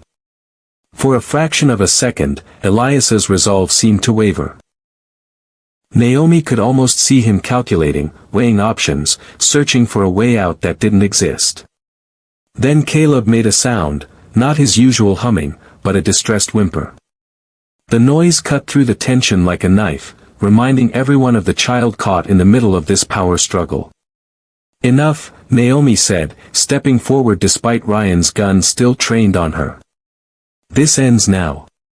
Victoria, you want the research. Ryan, you want whatever version of the truth you've convinced yourself exists." She took a deep breath. "I'll go with you both. Cooperate fully. But Elias and Caleb stay safe and unharmed." "Naomi, no," Elias began. "It's the only way," she cut him off. "You know it is." Victoria considered her for a long moment, then nodded. "Acceptable terms. Ryan?" The man hesitated, his eyes never leaving Naomi's face. "Fine," he agreed finally. "But I want to hear everything. No more lies. No more running. Would you sacrifice your freedom to protect someone you've grown to love? Some choices seem impossible until we realize what truly matters most. In those moments, we discover who we really are." Never thought I'd see the great Elias Drake brought to his knees by a nanny and a broken child, Victoria mused, satisfaction dripping from every word. Put down the gun, Elias. It's over. For one tense moment, it seemed Elias might refuse, might choose violence over surrender. Then, slowly, he lowered his weapon and placed it carefully on the floor. If you hurt them, he said, his voice deadly quiet, there won't be a place on earth where you can hide from me. Victoria merely smiled. Your devotion is touching, if misguided. She gestured to her men. Secure Mr. Drake. Gently, we're not barbarians. As one of the armed men approached Elias, Naomi moved toward Ryan and Victoria. Let me say goodbye to Caleb first, she requested softly. Please. He doesn't understand what's happening. After a slight hesitation, Victoria nodded. Naomi knelt beside the boy, who had pulled his weighted blanket over his head, his safe space when the world became too much. Gently, she lifted a corner of the fabric. Hey, brave boy, she whispered. I need to go away for a little while. But your dad will be right here with you. And I promise I'll come back if I can. Caleb didn't respond, didn't look at her. But his small hand emerged from beneath the blanket, fingers outstretched in their now familiar signal for connection. Naomi placed her palm against his, their fingertips touching in the simple gesture they developed over these past days. Be brave, she murmured. Remember what we practiced. She stood, composing herself with visible effort, and turned back to Victoria and Ryan. I'm ready. As she walked toward them, she passed close to Elias, who was now being restrained by one of Victoria's men. Their eyes met briefly, volumes of unspoken words passing between them. I'm sorry, she whispered. Don't be, he replied, just as softly. Then, with the barest movement of his lips, blue button. Your pocket. Before Naomi could process his words, Victoria was steering her toward the door. Let's go. Your car is waiting, and we have a board meeting to crash. The group moved swiftly through the corridors of the mansion, leaving Elias secured in the panic room with Caleb. As they walked, Naomi felt something in her pocket, the small remote Elias had given her earlier. The panic button, with its distinctive blue activation switch. What was he planning? If she pressed it now, it would trap Victoria and Ryan in the house, but also seal Elias and Caleb in the panic room. A final resort, he'd called it. But a resort against what? They emerged into the grand foyer, where the evening sun cast long shadows through the tall windows. Outside, a sleek black car waited, engine running. After you, Victoria said, gesturing Naomi toward the door. As Naomi stepped forward, the mansion's lights suddenly flickered, once, twice, then plunged into darkness. Emergency systems kicked in a moment later, but the momentary blackout had been enough to create confusion. What's happening? Ryan demanded, raising his weapon. Victoria's composed facade cracked slightly. A trick, she snapped. Elias must have. She never finished the sentence. From the shadows of the east wing emerged 6 figures in tactical gear. Not Elias's regular security team, but a professional extraction unit, their movements swift and coordinated as they surrounded Victoria's group. Federal agents, shouted the lead officer. Lower your weapons. Now. Victoria's face drained of color. Impossible, she whispered. How did he? You're not the only one with friends, Victoria, came Elias's voice as he strode calmly into the foyer, a sleeping Caleb in his arms. The board called me directly about your emergency meeting. Gave me just enough time to arrange a welcome party. Ryan made a desperate lunge for Naomi, but one of the agents intercepted him, taking him down with clinical efficiency. Victoria remained frozen, her perfect composure finally shattered. You're under arrest, Miss Harding, the lead agent informed her. Corporate espionage, attempted kidnapping, breaking and entering, assault, shall I continue? As the agent secured Victoria and her men, Elias crossed to Naomi, shifting Caleb carefully in his arms. "Are you all right?" he asked quietly. "How did you?" She gestured to the federal agents now reading Victoria her rights. "Panic button," he explained. "Not just CS gas. Direct line to FBI cyber crimes. I've been building a case against Victoria for months, all they needed was to catch her in the act." Relief washed over Naomi, so powerful her knees nearly buckled. But as she watched Ryan being handcuffed, that relief gave way to something else, a terrible certainty that this wasn't over. "Elias," she said urgently, "Ryan didn't start the fire. I realize that now." "Which means?" Naomi Cole interrupted one of the agents, approaching with an official-looking document. "We have some questions for you as well." Elias stepped between them. "She's a victim here, not a suspect." "Not according to our information, sir." The agent's face was impassive. "Sarah Winters, aka Naomi Cole, has been a person of interest in an arson homicide investigation for 3 years." He turned to Naomi. "We need you to come with us, ma'am." As they led her away from Elias and Caleb, Naomi caught a glimpse of Victoria's face, no longer fearful, but triumphant. Even in defeat, she'd found a way to win. And behind Victoria stood a figure Naomi hadn't noticed before, a woman in a familiar pantsuit, watching the scene unfold with clinical interest. Dr. Rivera. Caleb's therapist. The only other person who knew all the pieces of this puzzle. The only one who could have orchestrated this final betrayal. "I want my phone call," Naomi said, her voice steady despite the cold metal of the interrogation room table beneath her hands. Across from her sat 2 detectives, one male, one female, both wearing identical expressions of practiced neutrality. Behind them, through a small observation window, Dr. Rivera watched with clinical interest, her elegant fingers tapping against a thick file folder. "In a moment, Ms. Winters," Detective Mills said, emphasizing her former name. "First, let's talk about Jordan." It had been 5 hours since they'd brought her to this sterile room. 5 hours of circular questions, implied accusations, and the slow, methodical dismantling of the life she'd built.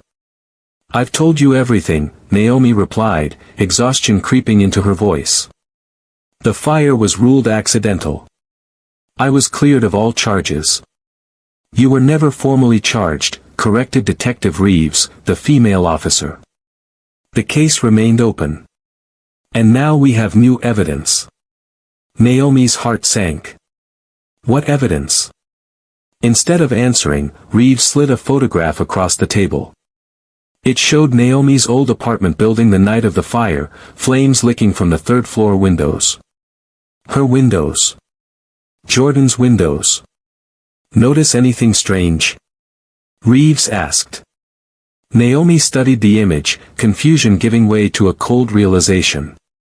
The fire was concentrated in one area, Jordan's bedroom, but there was no sign of it spreading outward as it should have. As it had. "That's not how it happened," she whispered. "The fire spread through the whole apartment. I couldn't reach him because the hallway was engulfed." "Not according to this," Mills said, tapping the photo. "This suggests a controlled burn. Targeted. Professional. Have you ever had a moment when your whole understanding of a tragedy suddenly shifts? When what you thought was your fault might actually have been something far more sinister? Sometimes the truth is more terrifying than the guilt we've carried." Naomi's mind raced, piecing together fragments that had never quite fit. Who took this photo? The detectives exchanged glances. It was anonymously submitted to the case file 3 years ago. Shortly after you disappeared. By Dr. Rivera, Naomi said, certainly hardening her voice as she glanced toward the observation window. She's involved with Project Lumen, isn't she? Just like Victoria. Mills leaned back, surprised. What do you know about Project Lumen? Everything, came Elias's voice as the interrogation room door swung open. He strode in with the confident bearing of a man accustomed to commanding rooms much larger than this one. Behind him stood a distinguished older man in an expensive suit, clearly a lawyer. "This interview is over," the attorney announced, placing his briefcase on the table with quiet authority. "My client is leaving with us." "Your client?" Reeves raised an eyebrow. "Ms. Winters is a person of interest in an active homicide investigation. Ms. Cole," Elias corrected firmly, "is a key witness in a federal investigation into corporate espionage, experimental medical ethics violations, and conspiracy to commit murder." He slid an official-looking document across the table. "This is a federal order granting her immunity in exchange for testimony against Victoria Harding and her associates, including Dr. Amara Rivera." The detective scanned the document, their expressions shifting from skepticism to grudging acceptance. "This is highly irregular," Mills muttered. "So is colluding with corporate criminals to frame an innocent woman," Elias replied coolly. He turned to Naomi, his eyes softening. "Ready to go?" She stood on shaky legs. "Caleb?" "Safe. With Marcus, who, by the way, is perfectly fine thanks to his body armor." Relief washed over her like a physical wave. As they left the interrogation room, Naomi saw Dr. Rivera being escorted away by federal agents, her professional composure finally cracked to reveal the fury beneath. In the hallway, Elias guided her to a quiet corner. "I'm sorry I couldn't get here sooner. It took time to connect all the dots." "What dots?" Naomi asked. "Elias, I don't understand what's happening. That photo, it wasn't how I remembered the fire at all." "Because your memory is real, but the photo was staged," he explained quietly. "Taken before the fire fully spread. Part of an elaborate cover-up that's been unraveling for 3 years." The attorney approached, interrupting their conversation. "The car's waiting, Mr. Drake. We should move quickly before the press gets wind of this. Would you want to know the truth, even if it destroyed everything you believed about your past? Sometimes the hardest journey isn't running from our demons, but turning to face them." 30 minutes later, they sat in Elias's private study at a lakeside property she'd never seen before, his true retreat, not the decoy location he'd mentioned earlier. Caleb was asleep upstairs, watched over by Marcus and another security officer. Victoria didn't just want Project Lumen's research, Elias explained, pouring them both a drink with hands that weren't quite steady. "She wanted to restart the trials. With or without my permission. But she needed test subjects," Naomi said, the pieces clicking into place. "Children like Caleb. Like Jordan." Elias nodded grimly. "Jordan was one of the original test subjects 3 years ago. Along with 26 other children, including Caleb." The glass nearly slipped from Naomi's fingers. "What? That's impossible. I never enrolled him in any experimental program." "You didn't have to. Ryan did. Her ex-husband. The man who'd barely been present during their marriage, who'd shown minimal interest in their son's condition. Why would he do that?" "Money," Elias said simply. "Victoria paid the parents. Substantial sums, disguised as insurance policies. The insurance policy the investigators had been so suspicious of. The one she hadn't even known existed until after Jordan's death. The treatments had side effects," Elias continued. "Severe ones. Some children, like Caleb, experienced sensory hypersensitivity.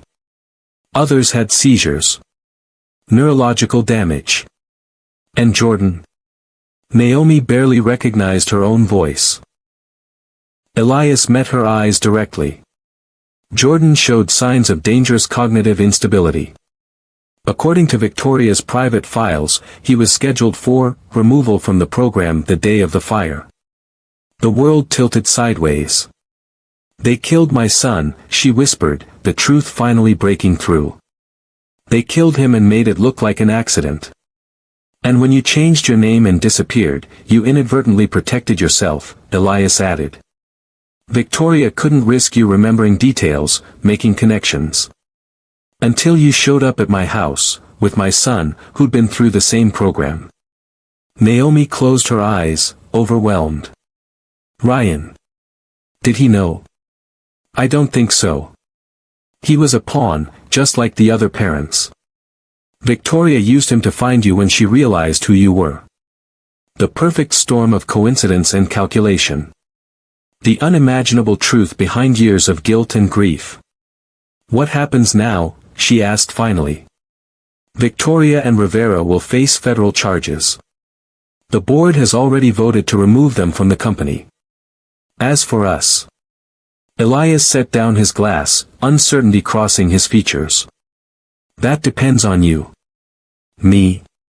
Caleb needs you, he said simply. I need you. But after everything that's happened, I would understand if you wanted to start fresh somewhere else. Somewhere without these memories. Naomi thought of Caleb upstairs, the boy who'd reached for her hand in the darkness, who'd made eye contact with his father for the first time in years because she'd shown them both how to connect. She thought of the fort they'd built, the small victories they'd celebrated. I'm not running anymore, she decided. Jordan deserves justice. And Caleb deserves a chance at the life my son never got to have. Relief washed over Elias's face. He reached across the table, his hand covering hers. Together, then. The moment of connection stretched between them, fragile but real. Then Elias's phone buzzed with an incoming message. He glanced at it, his expression darkening instantly. What is it? Naomi asked. Security alert at the main house, he said, already standing. Someone's accessed the lab. The Project Lumen data. Victoria's in custody, Naomi reminded him, following as he moved swiftly toward the door. Which means someone else wants it, Elias said grimly. Someone who knows exactly what it's worth. They hurried to the surveillance room, where security monitors showed the empty hallways of the mansion. Everything appeared normal until Elias zoomed in on his private lab. The reinforced door stood open, the biometric lock somehow bypassed. That's impossible, Elias muttered. Only 3 people have clearance. Me, Victoria, Anne. Rebecca, Naomi finished, a chill running through her. Your wife. On the monitor, a slender figure moved through the lab with practiced familiarity, accessing hidden compartments and entering complex codes. As they watched, the person turned slightly, giving them a partial view of their face. Naomi gasped. The woman in the lab was the spitting image of the photos Naomi had seen of Rebecca Drake. The woman who had supposedly died 2 years ago. The woman who had just found what she was looking for, a small silver drive containing the complete Project Lumen research. Elias, Naomi whispered, your wife is alive. Elias stood frozen before the security monitors, his face a mask of disbelief as he watched the woman who wore his dead wife's face slip the silver drive into her pocket. It's not possible, he whispered, but his eyes never left the screen. I identified her body. I buried her. Then who is that? Naomi asked, her voice barely audible over the pounding of her heart. Without answering, Elias bolted from the security room, grabbing his car keys from a nearby table. Naomi followed close behind, questions tumbling through her mind. As they raced to his car, Elias barked orders into his phone, mobilizing his security team at the main house. Don't approach her, he commanded. Just track her movements. I'm 10 minutes out. The drive to the mansion passed in tense silence, broken only by updates from security. The Rebecca lookalike had exited the lab, moving confidently through the house as if she belonged there. She knows all the blind spots in the security system, Elias muttered, accelerating around a sharp curve in the private road. Just like Rebecca would. Have you ever discovered that something you believed with absolute certainty might be completely wrong? That moment when your whole reality shifts and nothing feels solid anymore. Sometimes the greatest shocks come from the truths we never thought to question. They pulled up to the mansion just as a sleek motorcycle roared away from the service entrance, its rider a blur of black leather and flowing dark hair. Stay here, Elias ordered, jumping from the car. Not a chance, Naomi countered, already out and moving. Inside, the security team gathered in the foyer, looking shaken. The head of security approached Elias with obvious trepidation. "Sir, facial recognition confirmed a 96% match to Mrs. Drake," he reported. "We followed protocol for family members and didn't detain her." Elias nodded grimly. "Show me the lab footage."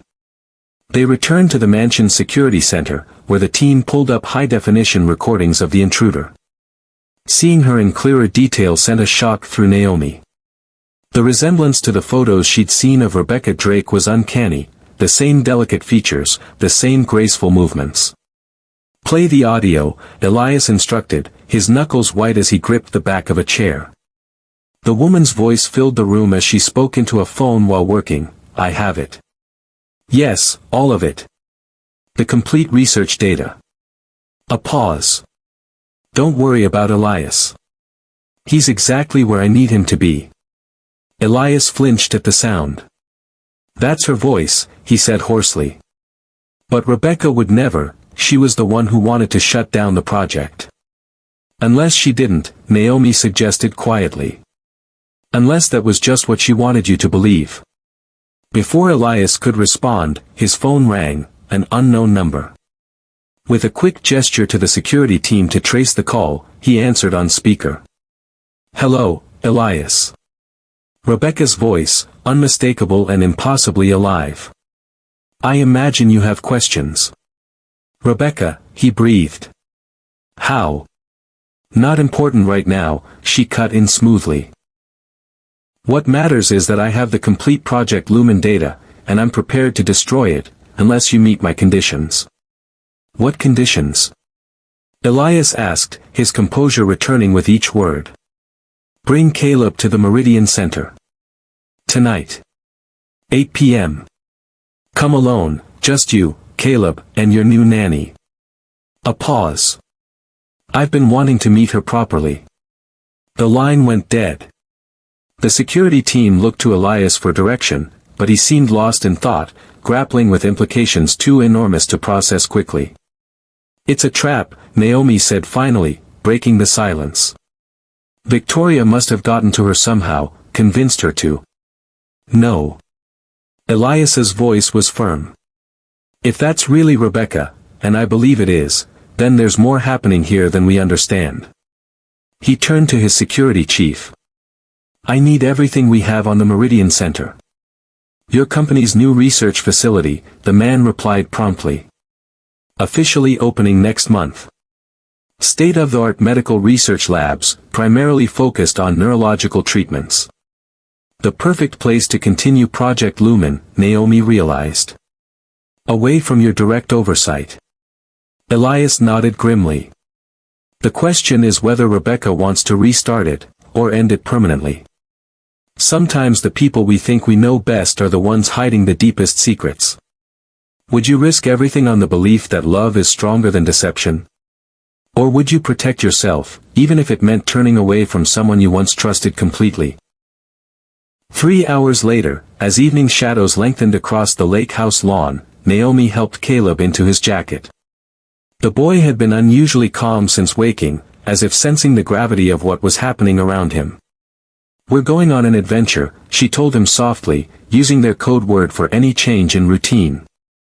"With your dad. And we might see someone you haven't seen in a long time." Caleb looked up at her, his sea-glass eyes searching her face. Then, to her astonishment, he reached up and touched her cheek gently, a gesture of comfort he'd never offered before. "You incredible boy," she whispered, fighting back tears. "Whatever happens tonight, remember how brave you are." Elias appeared in the doorway, his face composed but his eyes betraying the storm within. "It's time." The drive to the Meridian Center passed in tense silence. Naomi sat in the back with Caleb, maintaining the reassuring pressure of her hand on his through the entire journey. Elias drove himself, having refused both security detail and police involvement. "If this is really Rebecca," he'd explained, "then I need to understand what's happening before anyone else gets involved." The Meridian Center rose before them like a modernist cathedral, all glass, steel, and soaring architecture illuminated against the night sky. Elias parked in the empty executive lot and helped Caleb from the car while Naomi gathered the boy's comfort items, his weighted blanket, his blue sensory toy. "Ready?" Elias asked them both, though his eyes lingered on Naomi. She nodded, taking Caleb's hand. Together, they walked toward the building's main entrance, where a single figure waited, silhouetted against the bright interior lights. Rebecca Drake, or someone wearing her face with perfect precision, stepped forward as they approached. Up close, the resemblance to the photographs was startling. The same dark hair, now streaked with a single strand of silver. The same intelligent eyes, though shadowed with something Naomi couldn't quite name.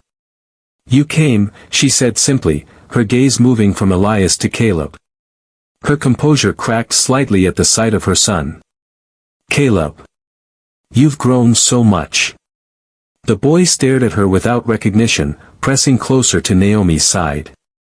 "He doesn't remember you," Elias said, his voice carefully neutral. "It's been 2 years, Rebecca. 2 years of believing you were dead." "A necessary deception," she replied, regaining her poise. "Please, come inside. What I have to show you can't be explained in words." They followed her into the deserted building, through the immaculate lobby and into a private elevator that required both retinal scan and voice authentication to operate. "Your security is still active," Elias observed. "Even though you're supposedly deceased. I built redundancies into the system," Rebecca explained. "Fail-safes you never knew about." The elevator descended far below ground level, finally opening onto a research floor unlike anything Naomi had seen in the mansion. Advanced equipment lined the walls of a central laboratory space. In the center stood a complex neural imaging station, surrounded by monitors displaying brain scans and data streams. "Welcome to the real Project Lumen," Rebecca said, stepping into the lab. "Not the version Victoria corrupted, but my original vision." "I don't understand," Elias admitted, keeping one hand protectively on Caleb's shoulder. "You were going to expose the project. Shut it down." "I was going to expose Victoria's version," Rebecca corrected. Her rush to monetize what should have been pure research, her willingness to accept acceptable losses among the test subjects. Her gaze fell on Caleb. "Including our son." As the final piece of the puzzle clicked into place for Naomi, she stepped forward. "Jordan. My son. He was one of those acceptable losses, wasn't he?" Rebecca's expression softened with what appeared to be genuine regret. "Yes. Along with 3 other children whose conditions were deemed too severe for the program to address effectively. So Victoria arranged their deaths," Naomi said, her voice surprisingly steady despite the rage and grief burning beneath. "Made them look like accidents.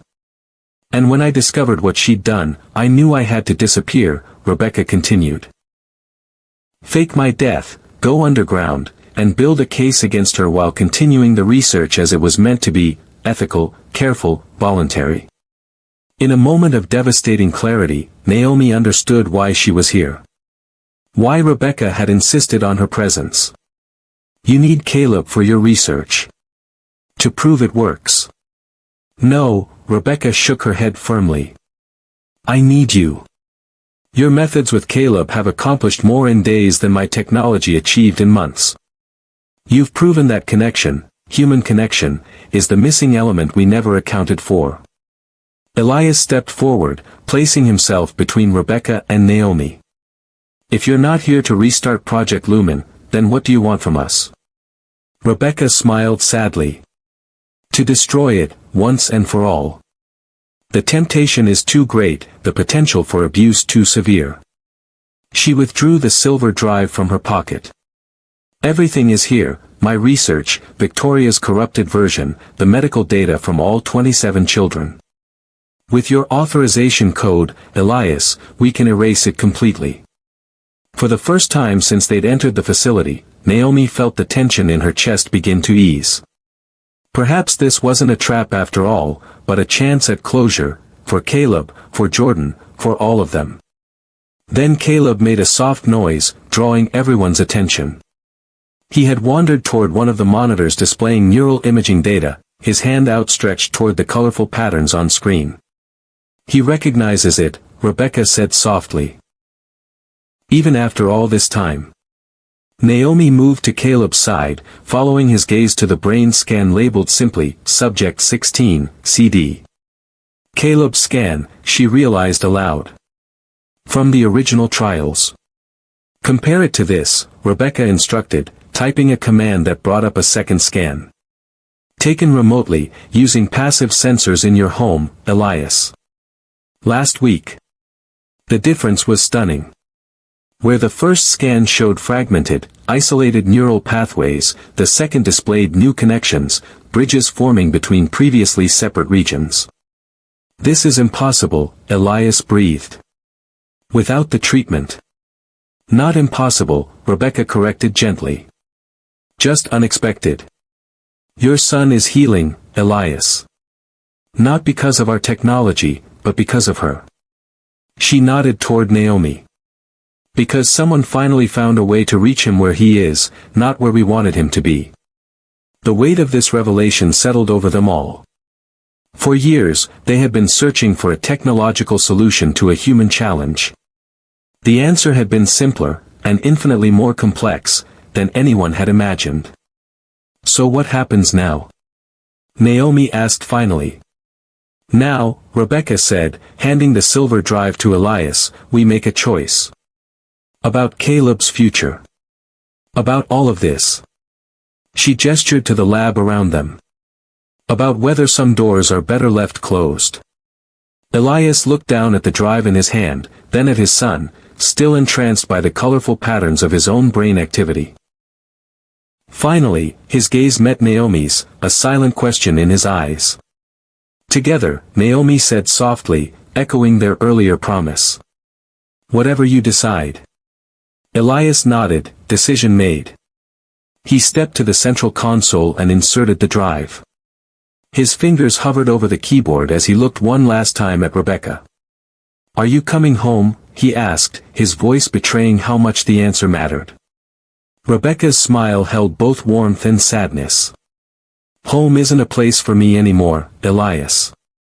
It's this work, ensuring no other children suffer what Caleb and Jordan did."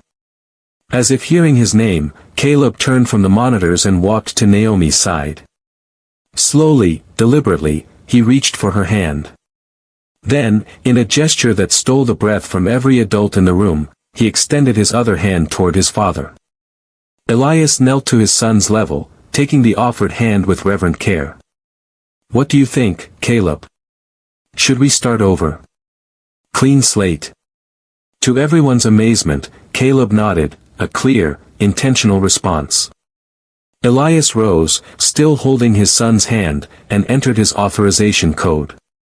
The screens around them flickered as deletion protocols activated, systematically erasing years of research, both brilliant and dangerous. As the final confirmation appeared, Elias looked to Naomi once more. She stepped closer, completing their small circle. "For Jordan," she whispered. "And for Caleb." Elias pressed enter. Project Lumen disappeared in a cascade of empty screens. Rebecca watched with visible relief. "It's done," she said simply. "Thank you." As they prepared to leave the facility, Rebecca pulled Naomi aside for a moment. "He needs you," she said softly, nodding toward Elias and Caleb. "They both do." "And you?" Naomi asked. "What will you do now?" Rebecca's smile held genuine peace for the first time since they'd arrived. "Continue my work, differently this time. Helping children like Caleb connect with the world, without shortcuts or risks." She hesitated, then added, "Perhaps, someday, we could work together." Outside, as they walked back to the car under a sky scattered with stars, Elias moved close to Naomi. "Stay with us," he said quietly. "Not as Caleb's nanny, but as family." Naomi finished for him, the word feeling right in a way she hadn't expected. Between them, Caleb looked up at the night sky, his face peaceful. For the first time in years, the silent mansion would know laughter again. The billionaire who had lost everything that mattered had found something worth more than all his wealth. And the nanny who had carried guilt like a second shadow had discovered that love was stronger than grief. As they drove away from the Meridian Center, leaving the past behind, Caleb spoke for the first time since his mother's supposed death. One simple word that changed everything. Home.